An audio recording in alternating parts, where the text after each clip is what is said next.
They came out of the swamp. They tried to take down the president.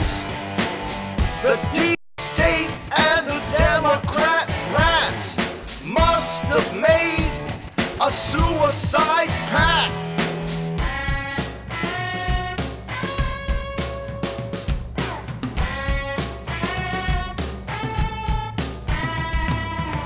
We came to you with an offer of peace, but you rejected it and took to the streets.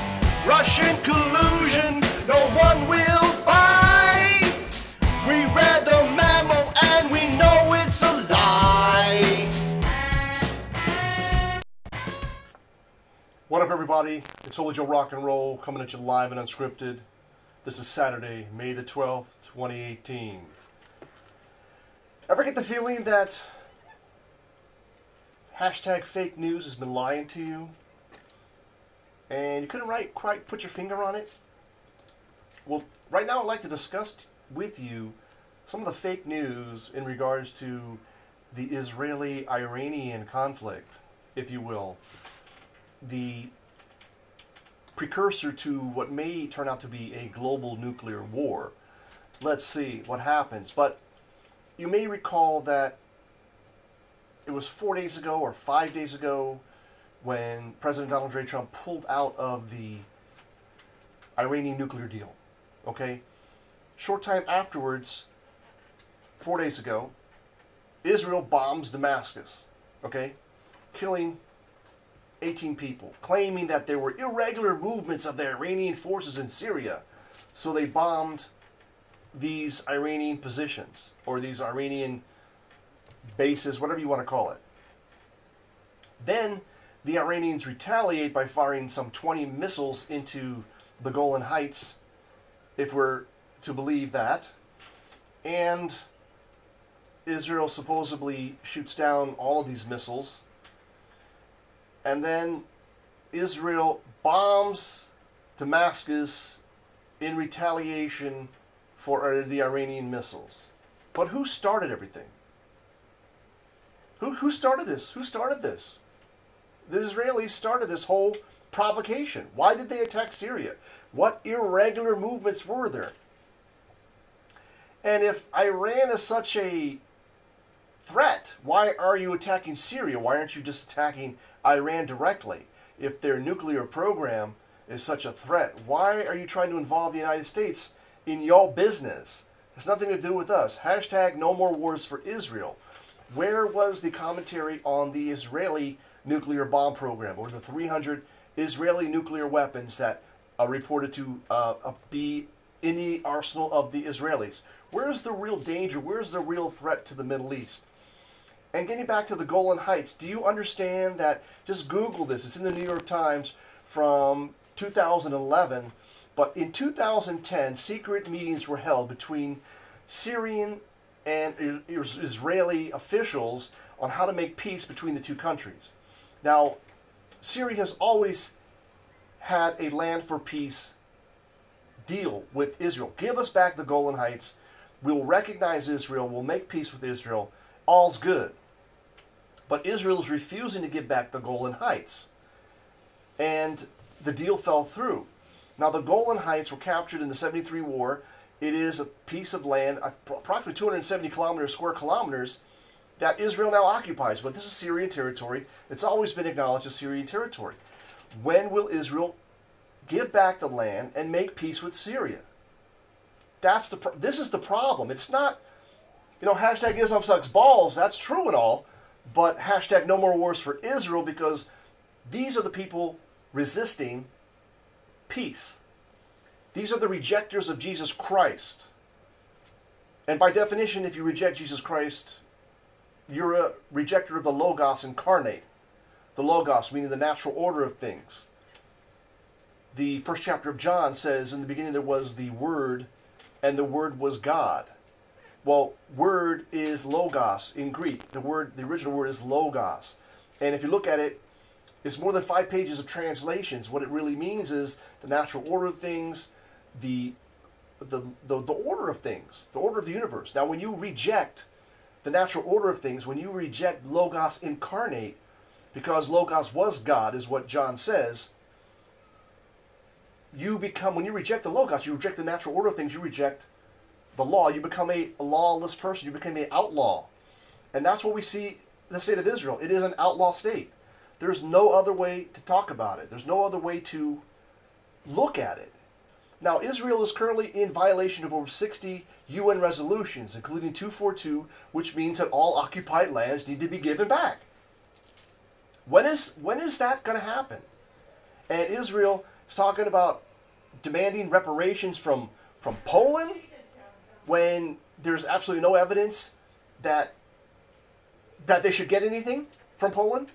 Reparations were paid, by the way, at the end of the war that settled all claims, but I did an article on this. Act 447 in the U.S. Congress is an act of Congress to grant extra legal rights to non-legal heirs of property, heirless properties in Poland. And these Israelis are demanding hundreds of billions of dollars, which makes absolutely no sense. So, again, what's good for the goose is good for the gander. Israel has said there's no right of return for these Palestinians that were kicked off their property, kicked off their land, kicked out of their houses. They say they're going to pay restitution to these people. They have never done that. They've never even attempted to do that, claiming that they want to have peace before they give them money. Okay, well, how about you give us peace? We gave you money. Meaning all of us Europeans or people who pay taxes in Europe and somehow contribute to the so-called reparations for things that happened before I was even born. And pretty much nobody is alive who suffered through any of these, at least outside this country, Poland. So, getting back to the point, Israel attacks Syrian positions that are occupied by Iranians, supposedly. Then the Iranians fire missiles into the Golan Heights to attack Israeli positions. And then the Israeli Air Force bombs the hell out of every single Iranian base that they have intelligence on in Syria.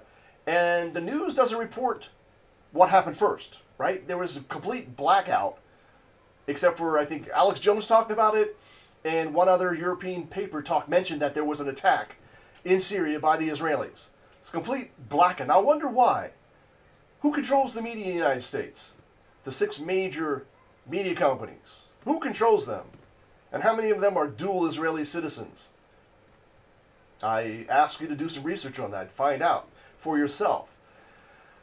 So then the whole Netanyahu, Iran lied presentation, pre-sales presentation. It's just a continuation of his presentations on Iran that he's been doing for over 20 years.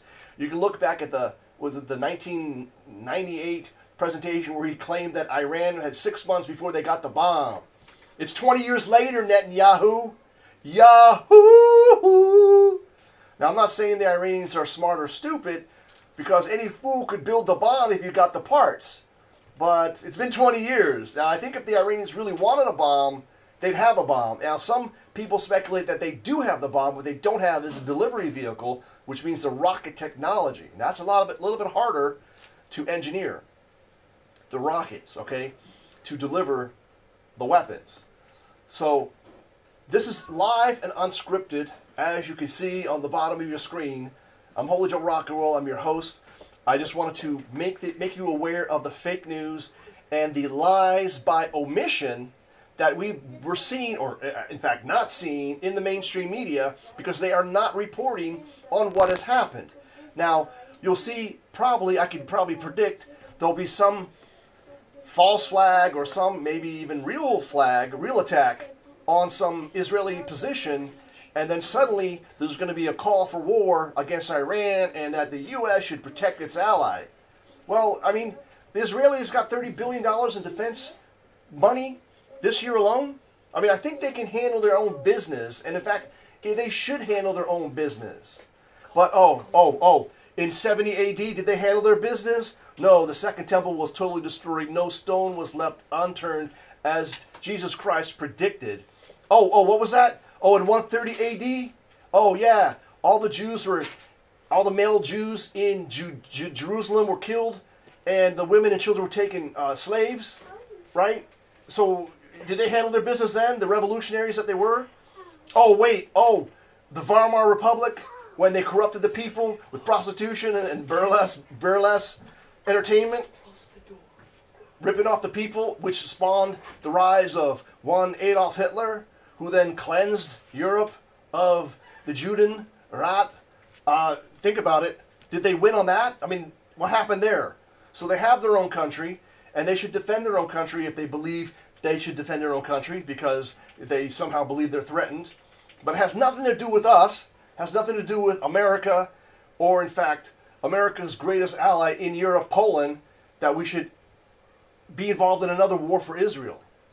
I will not let my sons, I will not let my daughters, and I certainly personally will not volunteer to defend Israel and invade Iran.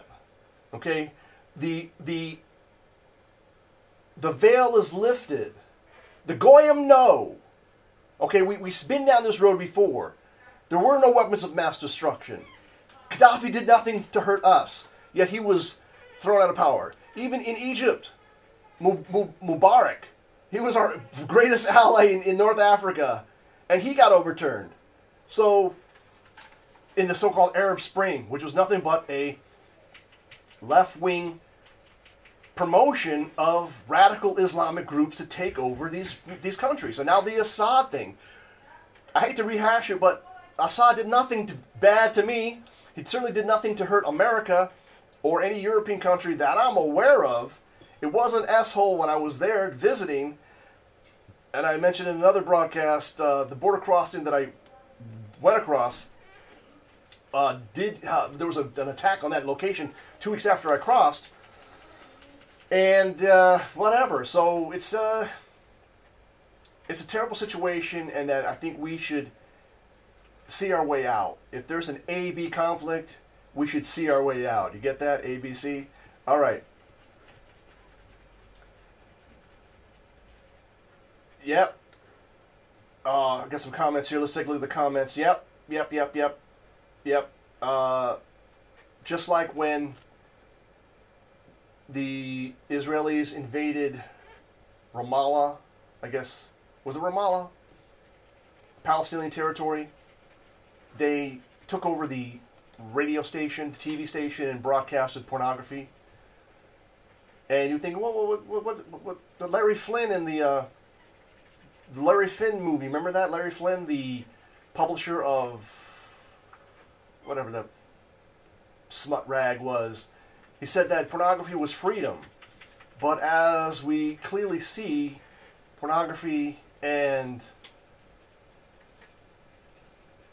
feminism and all these other, homosexuality, all these other things are forms of control that the oligarchs and those in charge, the oligarchs are pushing to control your mind, control your time, and destroy your culture, destroy your country. Do you see what's happening? Do you see how that sexual liberation is a form of control? Okay? And it's really obvious if you just look at it. Just take a quick look at it. So yeah, they were bombarding the people with pornography to distract them from fighting back. Okay, now did it work? Not really. They eventually were kicked out. In that particular conquest. Also the USS Liberty. Remember that? USS Liberty? The Israeli Air Force knew that this was an American spy ship. It was flying the American radio ship, run by one of our agencies. It was flying the American flag. They bombed this ship, the USS Liberty. They torpedoed it. They firebombed it with napalm. I think something like 42 people died. Another 37 or so people were injured, even more than that. And they were going to blame it on Egypt. And in fact, there has been declassified material that, I believe it was Eisenhower at the time, actually had fired up a naval strike force with nuclear bombs headed towards Cairo. And at the last minute, they realized that this was not an Egyptian attack on an American ship. It was an Israeli attack, and they pulled those guys back. Thank God, right? Well, think about the calamity, what would have happened. A false flag pulled over by the Israelis. And this is not the first of, or the last, false flag that Israeli, Mossad, or whoever you want to call it, just the Israelis, have been involved in.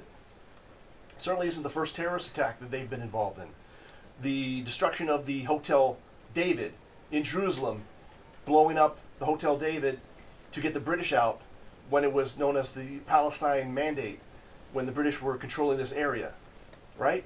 So it goes back, and I'm just sick of it. I'm sick of the lies. I'm sick of the media telling half-truths or lies by omission, and I just want you to be aware of it because it's out there. It's very easy for everybody to see. All right, this has been Holy Joe Rock and Roll coming at you live and unscripted. Enjoy your weekend, and we'll talk to you real soon. To you with an offer of peace, but you rejected it and took to the streets. Russian collusion, no one will buy. We read the memo and we know it's a lie.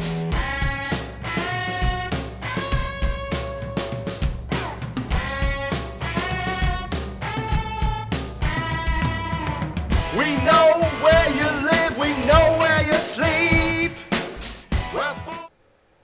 Oh, one last thing. Remember to always make it happen for the captain. Because you're the captain. Trained and we're on to the team. We saw you coming and we were ready. You can run, but you cannot hide.